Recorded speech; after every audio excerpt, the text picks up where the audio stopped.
gawain sa pagkatuto bilang 4.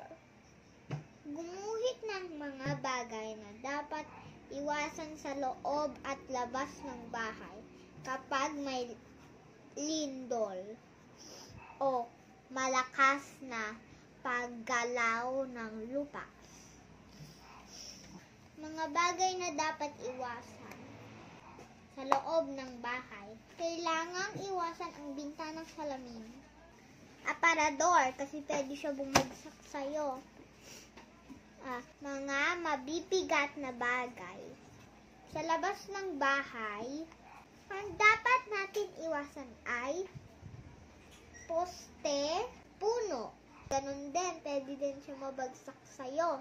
Lugar na maaaring mag-landslide. Kailangan iwasan ang matataas na lugar na maaaring mag-landslide. Matataas na gusali.